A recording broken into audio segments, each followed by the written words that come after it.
Good morning dear student. आइए miscellaneous exercise on chapter 10 अध्याय 10 पर विविध प्रश्नावली के क्वेश्चन करते हैं। इसके क्वेश्चन नंबर 1 और 2 हमने पहले ही कर दिए थे। अब इस लेक्चर में हम क्वेश्चन नंबर 3 से स्टार्ट करेंगे।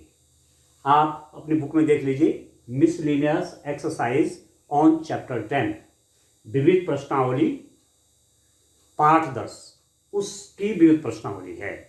उसकी 4 एक्सरसाइज थी, 10.1, 10.2, 10.3 और 10.4 ये हमने कंप्लीट कर दी।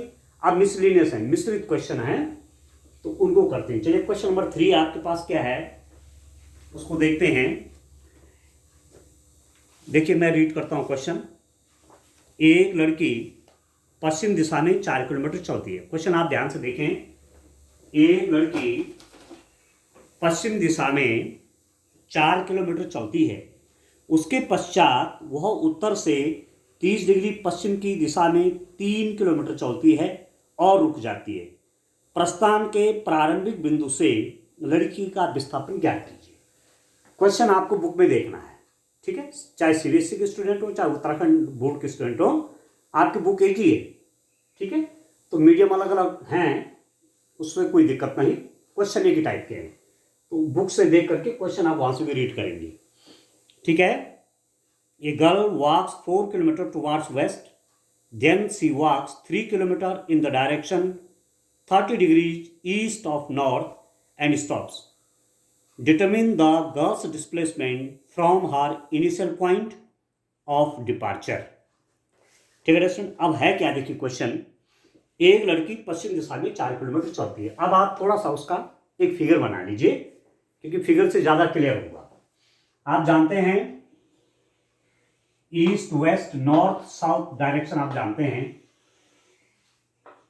देखिए दोस्तों, मैप में आपका ये ईस्ट होता है, ये वेस्ट होता है, ये नॉर्थ होता है, ये साउथ होता है, पूरब पश्चिम उत्तर और दक्षिण, ठीक है। लड़की क्या करती है, पश्चिम दिशा में 4 किलोमीटर चलती है। अभी उसका ओरिजिन समझ लीजिए आप। यहां से प्रारंभ करते हैं, प्रारंभ का बिंदु ये है, यहां से 4 किलोमीटर चलती है पश्चिम दिशा में। ये तो पूर्व दिशा है, क्या पश्चिम दिशा में 4 किलोमीटर चलती है। तो आप स्केल में इसको आप स्केल से बना सकते हैं। आप 4 सेंटीमीटर ये पैमाना मान करके कि 1 किलोमीटर इक्वल टू 1 सेंटीमीटर, तो 4 सेंटीमीटर का लगभग आप यहां पर लाइन खींच लीजिए, पॉइंट लगा लीजिए। 4 किलोमीटर यहां से यहां 4 सेंटीमीटर 4 किलोमीटर, ठीक है। 1 किलोमीटर को 1 सेंटीमीटर मान रहे हैं ना, तो यहां आपने कर दिया। वो पॉइंट ये यहां तक लड़की आती है। उसके बाद क्या होता है, उसके पश्चात वह उत्तर से 30 डिग्री पश्चिम दिशा में 3 किलोमीटर चलती है। सी walks 3 kilometre in the direction 30 degree east of north. अब आप देखिए वो क्या करते हैं। इसके बाद देखिए डिस्टेंस नॉर्थ से 30 डिग्री पर, नॉर्थ से 30 डिग्री, अरे है ना उत्तर दिशा। यहां से उसके बाद वो कहां चलती है, उत्तर दिशा से नॉर्थ डायरेक्शन से 30 डिग्री पर, नॉर्थ डायरेक्शन से 30 डिग्री पर किस डायरेक्शन में, पश्चिम की दिशा चलती है।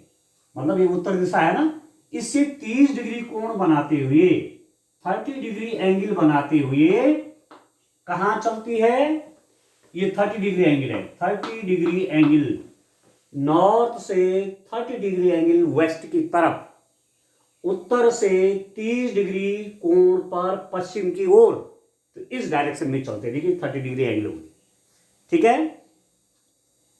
कितना चलती है, 3 किलोमीटर। ये डिस्टेंस जो है 3 किलोमीटर है। तो इसको मैं डिस्टेंस यहां पर लिख देता हूं।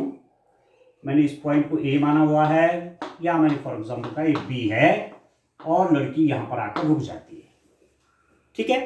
तो आपको दिखाना है कि उसका ओरिजिन से पॉइंट बी तक का विस्थापन कितना हुआ। प्रस्थान के प्रारंभिक बिंदु से लड़की का विस्थापन यहां से शुरू हुआ था। प्रस्थान के प्रारंभिक बिंदु से लड़की का विस्थापन ज्ञात कीजिए। Determine the girl's displacement from her initial point of departure. Girls का डिस्प्लेसमेंट चाहिए, तो डिस्प्लेसमेंट वेक्टर क्वांटिटी है, तो आप इसको यहां आपने ज्वाइन कर दिया। तो एक्चुअली आपको फाइंड आउट करना है डिस्टेंस ओबी, ये कितना होगा उसका displacement from origin to this point. ठीक है, आपको ओबी चाहिए। तो यहां पर देखिए एक वेक्टर इसको ले लीजिए ओ ए, पहले वो 4 किलोमीटर गई और फिर इस डायरेक्शन में नॉर्थ से 30 डिग्री एंगल पर वो कहां गई, ए बी डायरेक्शन में गई। ठीक है, और अल्टीमेटली फाइनल जो डिस्प्लेसमेंट है वो कौन सा हो गया distance O B. O B क्या हो जाएगा, O A plus A B. Vector addition ऐसा तो होता है, O A plus A B is equal to O B. तो आप देख सकते हैं O B vector is equal to O A vector plus A B vector. अब बड़ा इंटरेस्टिंग है कैसे हम ओ ए वैक्टर निकालेंगे और कैसे ए बी वैक्टर निकालेंगे, इसको ध्यान से देखिए। तो पहले मैं देखिए ओ ए वैक्टर निकाल देता हूं। आप जानते हैं अंडरस्टैंड एक्सिस सिस्टम में आपने देखा है एक्स एक्सिस के अलोंग, ये एक्स एक्सिस है, वाई एक्सिस जेड एक्सिस है। एक्स एक्सिस के अलोंग यूनिट वेक्टर लेते हैं आप आई, वाई एक्सिस के अलोंग यूनिट वेक्टर लेते हैं वाई, और जेड एक्सिस के अलोंग यूनिट वेक्टर लेते हैं आप एक्स एक्सिस के अलोंग यूनिट वेक्टर आई, वाई एक्सिस के अलोंग यूनिट वेक्टर जे, जेड एक्सिस के अलोंग यूनिट वेक्टर के। ठीक है, तो यदि मुझे एक्स एक्सिस की डायरेक्शन में 10 मैग्नीट्यूड का वेक्टर चाहिए, इस डायरेक्शन में 10 मैग्नीट्यूड का वेक्टर चाहिए, 10 परिमाण का वेक्टर चाहिए, तो इस आई को मैं 10 से मल्टीप्लाई कर दूंगा। तो यहां से लेकर यहां कितना हो जाएगा, 10 आई हो जाएगा। Very simple. ठीक है, आपको किसी डायरेक्शन में जितनी भी मैग्नीट्यूड का चाहिए, 5 मैग्नीट्यूड का चाहिए, 10 का चाहिए, 8 का, जो भी चाहिए, यदि उस डायरेक्शन में यूनिट वेक्टर आपको पता है तो उस मैग्नीट्यूड से यूनिट वेक्टर को मल्टीप्लाई कर लीजिए, तो उस डायरेक्शन में वेक्टर निकल जाएगा। क्लियर है? फॉर एग्जाम्पल जैसे मैं ये कह रहा हूं y x, positive y x की डायरेक्शन में यूनिट वेक्टर आपका जे है। यदि मुझे यहां 5 मैग्नीट्यूड का वेक्टर चाहिए वाई डायरेक्शन में, प्लस वाई डायरेक्शन में, तो 5 से इस जे को मल्टीप्लाई कर लीजिए, तो 5J हो जाएगा वो। यदि 6 मैग्नीट्यूड का चाहिए तो 6J हो जाएगा। यदि इस डायरेक्शन में 10 मैग्नीट्यूड का चाहिए तो 10J हो जाएगा। ठीक है, तो अब आप देखिए ये ओ ए वेक्टर क्या है, देखिए ओ ए, यहां मैग्नीट्यूड कितना है, 4 किलोमीटर का मैग्नीट्यूड है। ठीक, पर इस डायरेक्शन में यूनिट वेक्टर क्या होगा, आप जानते हैं इस डायरेक्शन में, ओ ए डायरेक्शन में यूनिट वेक्टर होता है आई। इस डायरेक्शन में यूनिट वेक्टर क्या होता है, आई लेते हैं। अब इसकी जस्ट अपोजिट डायरेक्शन है तो यूनिट वेक्टर क्या हो जाएगा, माइनस हो जाएगा। आप जानते हैं कि यदि एक वेक्टर ए बी इस डायरेक्शन में डायरेक्टर है और आप माइनस ए बी चाहते हैं, तो ये हो जाएगा, ये वेक्टर लिखेंगे आप माइनस ए बी।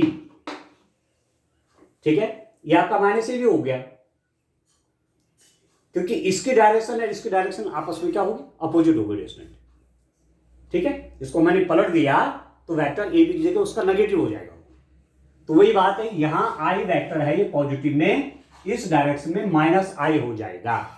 तो ओ ए वेक्टर कितना हो जाएगा, मैं कह रहा हूं यूनिट वेक्टर मिल गया माइनस आई। इधर यूनिट वेक्टर मीन्स जिसका मैग्नीट्यूड 1 होता है, तो माइनस आई का मैग्नीट्यूड भी कितना होगा, 1 ही तो होगा। तो इधर जो है मैग्नीट्यूड 4 है और आई आप उसके साथ और लगा देंगे। ठीक है, डायरेक्शन ये प्लस आई होता है, ये नेगेटिव आई होगा, माइनस आई। ठीक है, और यूनिट वेक्टर माइनस आई, 4 से मल्टीप्लाई कर दिया, -4 आई, तो वही वेक्टर आपको फाइंड आउट हो गया। ठीक है दोस्तों, अब बात आती है कि ए बी वेक्टर कैसे निकलेगा। ये जो ए बी वेक्टर है इसको आप कैसे फाइंड आउट करेंगे। तो मैं आपसे कह रहा था कि आप जान रहे हैं कि ए बी में मैग्नीट्यूड कितने का है, 3 का है। इसका मैग्नीट्यूड कितना है, 3 है। यदि मुझे ए बी डायरेक्शन में यूनिट वेक्टर मिल जाए तो मैं उसको 3 से मल्टीप्लाई करके मुझे ए बी वेक्टर मिल जाएगा। बात यह है कि ए बी डायरेक्शन में यूनिट वेक्टर कैसे निकालेंगे। अब उसके लिए आपको ध्यान रखना है, इस बात को आप ध्यान रखेंगे कि यदि कोई यूनिट वेक्टर की बात कर रहा हूं, यदि कोई यूनिट वेक्टर एक्स एक्सिस से एक्स एक्सिस से अल्फा एंगल बनाए, वाई एक्सिस से बीटा एंगल बनाए, जेड एक्सिस से गामा एंगल बनाए। कोई unit vector, any unit vector makes an angle of alpha with x axis, an angle of beta with y axis, an angle of gamma with z axis। तो वो unit vector कितना हो जाएगा? cos alpha i plus cos beta j plus cos gamma k। ठीक है दोस्तों, मतलब क्या कह रहा था मैं? कोई यूनिट वेक्टर, कोई इकाई सदिश x एक्सिस से अल्फा एंगल बनाए, y एक्सिस से बीटा एंगल बनाए, जेड एक्सिस से गामा एंगल बनाए, तो उस यूनिट वेक्टर को ऐसा दिया जाता है A cap equal to cos alpha i plus cos beta j plus cos gamma k। यहां पर टू डायमेंशनल प्लेन ये है, इसमें जेड वाला कंपोनेंट नहीं है, केवल एक्स और वाई वाला है। ठीक है, तो आपको पता है कि इस वेक्टर ने, इस डिस्प्लेसमेंट ने वाई एक्सिस से कितना डिग्री का एंगल बनाया है? 30 का बनाया है। तो निश्चित ही एक्स एक्सिस से कितना का बनेगा? 60 का। और आप देखिए एक्स एक्सिस से देखना है तो एक्चुअली ये होगा एंगल इधर की तरफ। ठीक है, और ये एंगल का मेजरमेंट, ये वाला डायरेक्शन जो है ये क्लॉकवाइज डायरेक्शन है। ठीक है, और एंगल को जब आप एंटी क्लॉकवाइज डायरेक्शन में मेजर करते हैं तो पॉजिटिव होता है, और जब आप क्लॉकवाइज डायरेक्शन में एंगल को मेजर करते हैं तो नेगेटिव होता है। तो आप इस एंगल को -60 ले लेंगे, -60 डिग्री, क्योंकि माइनस एक्स एक्सिस से मेजरमेंट हो रहा है ना, इधर की ओर मेजरमेंट हो रहा है। ये तो ठीक है, ये तो वो एक्सिस से आप ले रहे हैं इसको, ये तो +30 हो जाएगा, ये -60। मतलब ये माइनस प्लस का क्या मतलब है? यहाँ पर माइनस प्लस मतलब डायरेक्शन शो कर रहा है। ठीक हो गया। तो अब आप देखिए कि इस वेक्टर ने एक्स एक्सिस से -60 डिग्री का एंगल बनाया, वाई एक्सिस से 30 डिग्री का एंगल बनाया।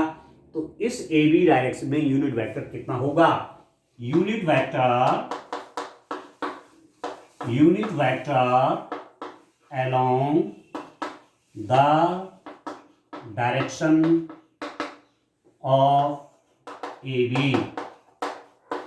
AB की दिशा में इकाई सदिश। ठीक है, कितना हो जाएगा? AB की दिशा में इकाई सदिश, क्योंकि एंगल निकल गए हैं। एक्स एक्सिस से -60 डिग्री का एंगल है, वाई एक्सिस से 30 डिग्री का एंगल है। तो ए बी दिशा में यूनिट वेक्टर कितना हो जाएगा? That is equal to cos of alpha. Alpha means x axis से कितने डिग्री का एंगल बनाया? 60 -60 डिग्री लिख दीजिए, आई। ठीक है, प्लस वाई एक्सिस से कितने डिग्री का एंगल है? 30 डिग्री का एंगल है। तो आप लिख लीजिए cos 30 डिग्री जे। और आप जानते हैं कि cos minus theta plus cos theta होता है। आप जानते हैं cos minus theta is equal to cos theta. ठीक है दोस्तों, तो cos माइनस, इसको आप लिख सकते हैं cos 60 degree I plus cos 30 degree जे।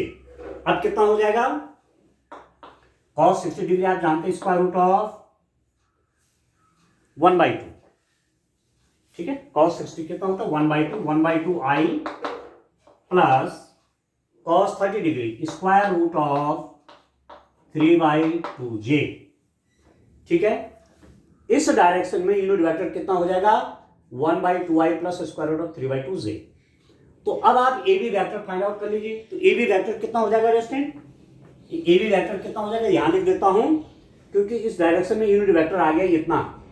ठीक है, और ए बी वेक्टर कैसे निकलेगा? इस डायरेक्शन में जो यूनिट वेक्टर है, इकाई सदिश है, उसको मैं 3 मैग्नीट्यूड से मल्टीप्लाई कर दूंगा, क्योंकि इस डायरेक्शन में मैग्नीट्यूड कितना है? इस वेक्टर का मैग्नीट्यूड 3 है। तो 3 कितना हो जाएगा? I/2 plus square root of 3/2 j. ये हो गया रेस्टेंट। तो आपके पास ओ ए वेक्टर भी निकल गया, आपके पास ए बी वेक्टर भी निकल गया।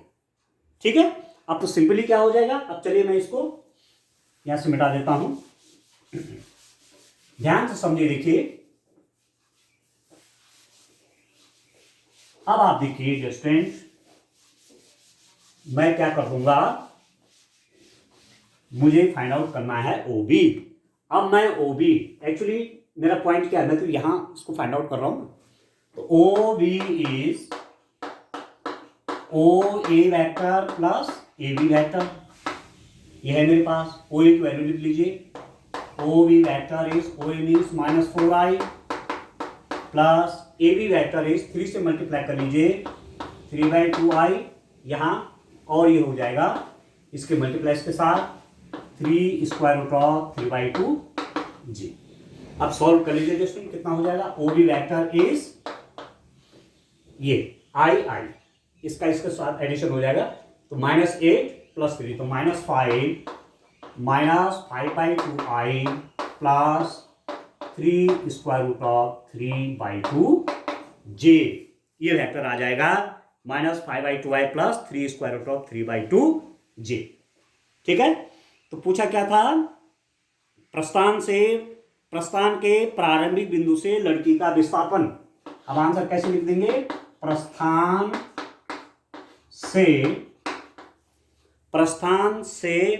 के प्रारंभिक बिंदु से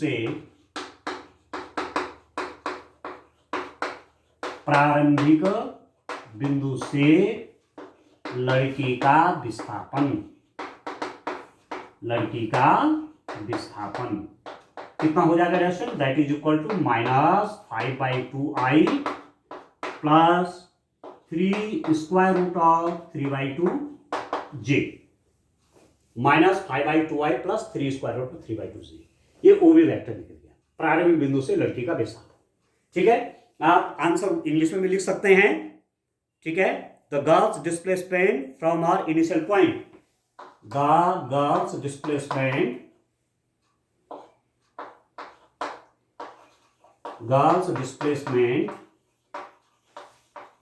from her initial point,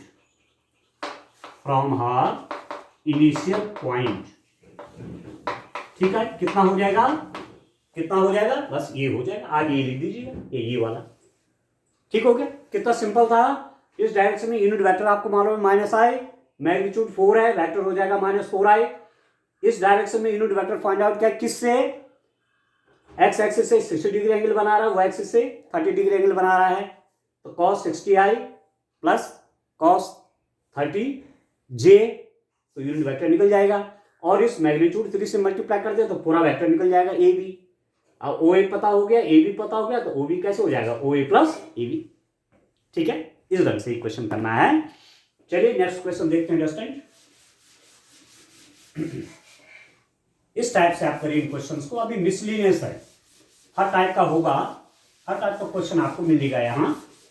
यदि आपने बढ़िया प्रैक्टिस कर दी होगी, पीछे जो 4 आपको चैप्टर पढ़ा दिए हैं, 4 एक्सरसाइज जो करवा दिए हैं, यदि आपने ठीक से कर दी होंगी तो मिसलिनियस क्वेश्चन को करने समझने में आपको अब कोई दिक्कत नहीं होनी चाहिए। ठीक हो गया है, चलिए क्वेश्चन और लेते हैं।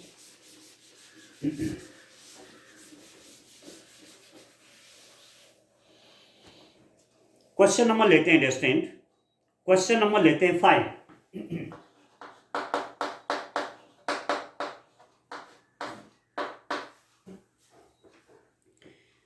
x का वह मान ज्ञात कीजिए जिसके लिए x i plus J plus के एक मात्रक सदिश है। Find the value of x for which x i plus J plus के इज ए यूनिट वेक्टर। ठीक है, आपके पास क्या दे रखा है, आपके पास दे रखा है x i plus J plus के गिवन दिया है। ठीक है, इसका magnitude 1 means this vector is a unit vector. ठीक है, ये जो वेक्टर है x i plus J plus के, ये यूनिट वेक्टर है। यूनिट वेक्टर मीन्स इसका मैग्नीट्यूड क्या है, 1 है। ये तो होता है यूनिट वेक्टर। तो आप ऐसा भी इसको लिख सकते हैं, मैग्नीट्यूड ऑफ x का मल्टीप्लाई कर लीजिए, x i plus x j plus x k is equal to 1। तो दिस इंप्लाइज दैट इसका मैग्नीट्यूड कितना हो जाएगा, square root of x square plus x square plus x square is equal to 1। Magnitude कैसे निकालते हैं, x x x i j k, i का coefficient x, j को कोएफिशिएंट x, k को कोएफिशिएंट x, ठीक है, इसका स्क्वायर रूट, इसका स्क्वायर रूट प्लस इसका square root plus square root. तो दिस इंप्लाइज दैट कितना हो जाएगा, square root of 3x square, ठीक है, इज इक्वल टू 1। मैग्नीट्यूड निकालना, कैसे निकालते हैं मैग्नीट्यूड, x का जो कोएफिशिएंट है, i का जो कोएफिशिएंट है x, उसका स्क्वायर कर लीजिए दिस, प्लस j का कोएफिशिएंट का स्क्वायर कर लीजिए दिस, प्लस k के कोएफिशिएंट का स्क्वायर कर लीजिए दिस, तीनों को ऐड कर लीजिए स्क्वायर रूट के अंदर, तो इज इक्वल टू 1 हो जाएगा। अब मैं अब इसके बाद क्या करूंगा, इन तीनों को ऐड करके लिख दिया, और इसके बाद मैं इनका स्क्वायर कर लूंगा दोनों तरफ, ठीक है, ठीक है स्टूडेंट। तो दिस इंप्लाइज दैट स्क्वायरिंग करेंगे दोनों तरफ तो आपके पास हो जाएगा 3x square is equal to 1। This implies that x square is equal to 1/3। This implies that x is equal to plus minus 1 over square root of 3, ठीक है। बस सिंपल सा था कि आपको वैल्यू निकाल देनी है, किसकी, x की वैल्यू आपको फाइंड आउट कर देनी है, ठीक हो गया। चलिए एक क्वेश्चन और करते हैं, एक क्वेश्चन और करते हैं स्टूडेंट। देखिए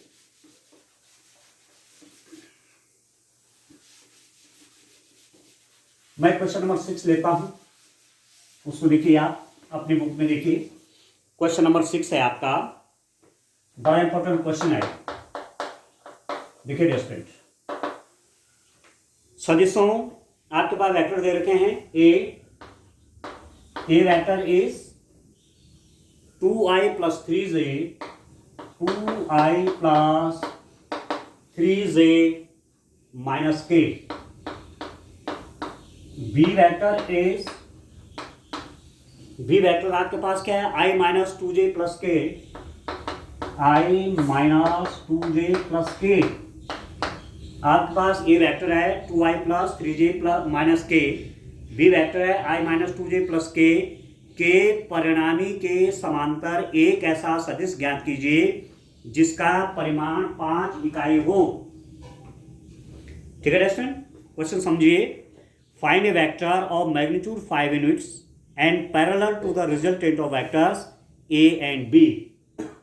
आपसे बोला गया है ए और बी का रिजल्टेंट जिस डायरेक्शन में होगा, ए और बी के रिजल्टेंट के पैरेलल डायरेक्शन में 5 मैग्नीट्यूड का वेक्टर चाहिए। तो चलिए जैसे जैसे आगे बढ़ते हैं क्वेश्चन आपको और क्लियर होता जाएगा। इसके मैग्नीट्यूड, तो पहले मैग्नीट्यूड निकाल लीजिए। कैसे निकालते हैं magnitude, magnitude of vector A and B, A व बी सदिश का परिणामी कैसे निकलेगा, that is equal to A plus B. इनका परिणामी निकाल लेंगे, मैग्नीट्यूड तो नहीं कहेंगे, आप मैग्नीट्यूड नहीं कहेंगे, इसको रिजल्टेंट कहेंगे, ठीक है,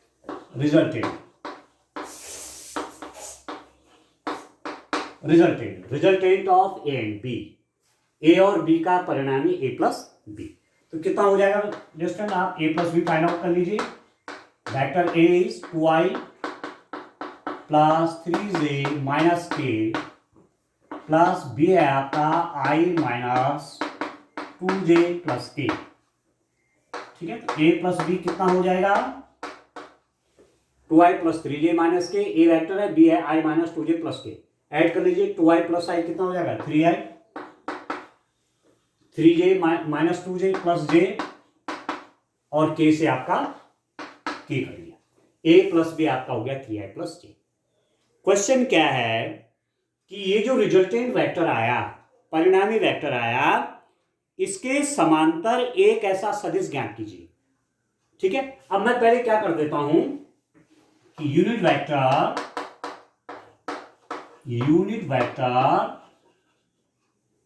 along the direction of a plus b, सदिश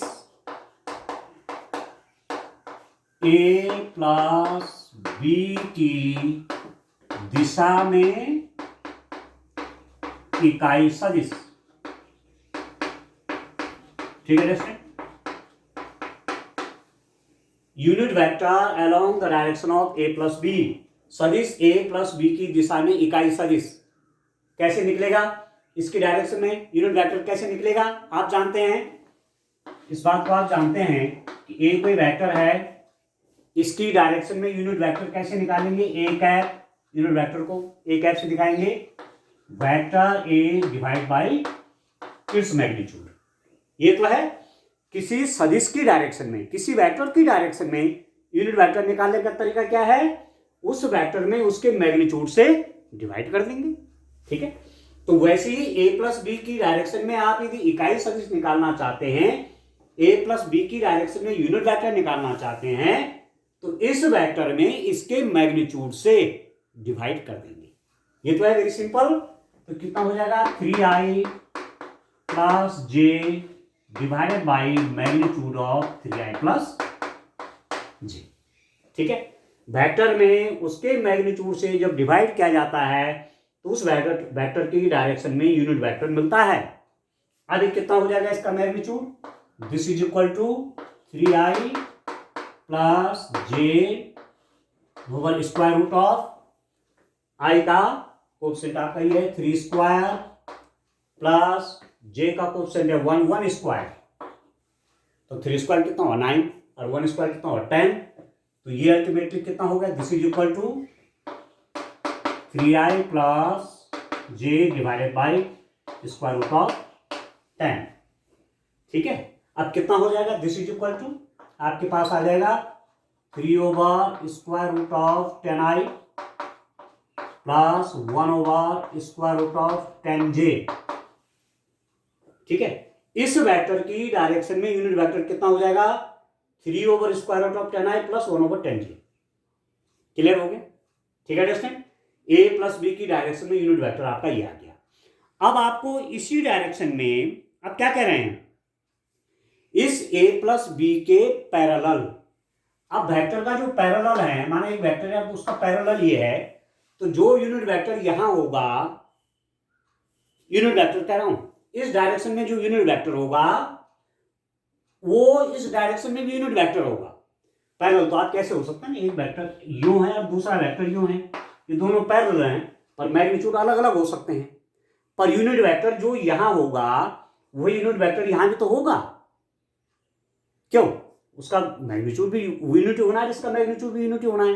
कहने का मतलब हुआ कि ए प्लस बी की डायरेक्शन में जो यूनिट वेक्टर है वही unit vector A plus B vector के पैरेलल डायरेक्शन में होगा। ए प्लस बी की दिशा में जो इकाई सदिश है वही इकाई सदिश ए प्लस बी के समानांतर वेक्टर की दिशा में होगा। क्लियर हो गया, क्योंकि इकाई सदिश है, इकाई सदिश में तो क्या होना है, मैग्नीट्यूड आपका यूनिटी आना है। वेक्टर मैं कह रहा हूं, दो वेक्टर पैरेलल होंगे, उनके मैग्नीट्यूड अलग अलग हो सकते हैं, परंतु यूनिट वेक्टर इसके अलोंग वो भी उतना ही होगा जितना यूनिट वेक्टर इसके अलोंग होगा, क्योंकि यूनिटी मैग्नीट्यूड यूनिटी लानी है। ठीक है दोस्तों, तो चलिए अब आगे बढ़िए। मेरे पास निकल गया, देखिए अब आप देखो दोस्तों, इसकी जरूरत नहीं है मुझे। अब मेरे पास यूनिट वेक्टर निकल गया है। यूनिट वेक्टर क्या निकला है दोस्तों, यूनिट वेक्टर आपके पास आ गया है, देखिए मैं लिख देता हूं,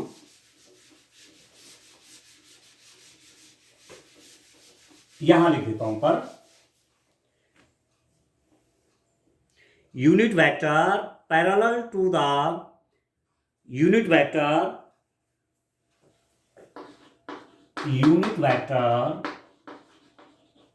parallel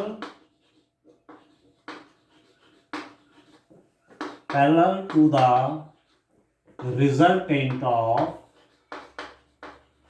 resultant of A and B, A व B के परिणामी, ए और बी का परिणामी क्या था, A प्लस बी के समांतर समांतर इकाई सदिश कितना डिस्टेंट ए प्लस बी के रिजल्टेंट के पैरेलल यूनिट वेक्टर ये निकला हुआ है 3/√10i प्लस 1/√10j ये हो गया हमारे पास। ठीक है स्टूडेंट, अब आपको क्या करना है, अब आपको क्या चाहिए, इस डायरेक्शन में, किसके डायरेक्शन में, ए प्लस बी के रिजल्टेंट के पैरेलल वेक्टर की डायरेक्शन में 5 मैग्नीट्यूड का वेक्टर चाहिए। तो 5 मैग्नीट्यूड का वेक्टर चाहिए तो क्या करेंगे, 5 से मल्टीप्लाई कर देंगे यूनिट वेक्टर को, ये तो करेंगे डियर स्टूडेंट। ठीक है, ठीक है ना। तो अब आप देखिए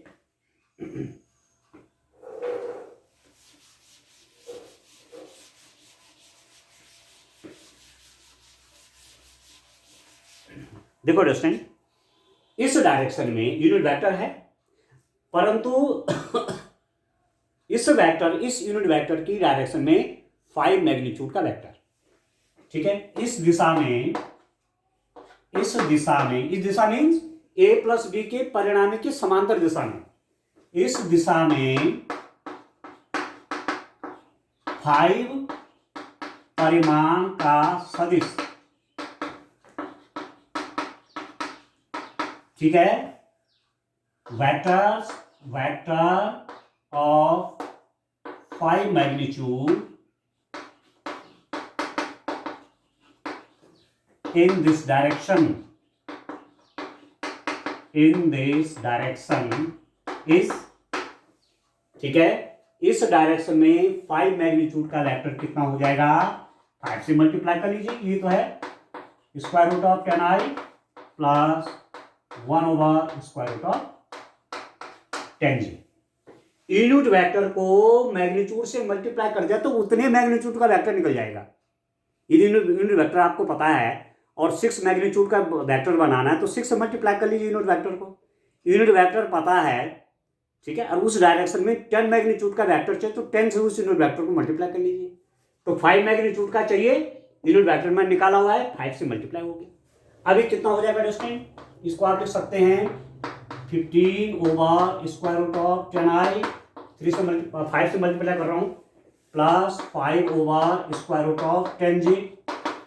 थोड़ा सॉल्व कर लीजिए, √10 से ऊपर नीचे मल्टीप्लाई कर लीजिए, 15 तो √10 से मल्टीप्लाई करूंगा, नीचे भी ऊपर तो नीचे 10 हो जाएगा, ये हो जाएगा √10i प्लस, यहाँ भी √10 से ऊपर नीचे मल्टीप्लाई कर रहा हूँ तो 5 × √10j डिवाइडेड बाई 10।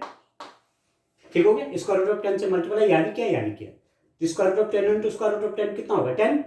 अब 5 से काट लीजिए, ठीक हो गया।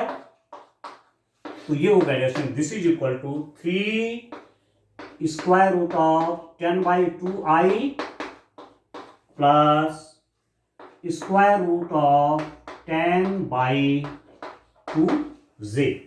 ये आ जाएगा 3/2 √10i प्लस √10/2j। ये आ गया, ये वो वेक्टर है जिसका मैग्नीट्यूड 5 होगा और वो ए प्लस बी की डायरेक्शन के पैरेलल होगा, ये वेक्टर। ठीक है दोस्तों, इस टाइप से क्वेश्चन करना था। तो आगे और क्वेश्चन इसके करेंगे, तब तक आप प्रैक्टिस करिए। आज के लिए इतना काफी है। Thank you.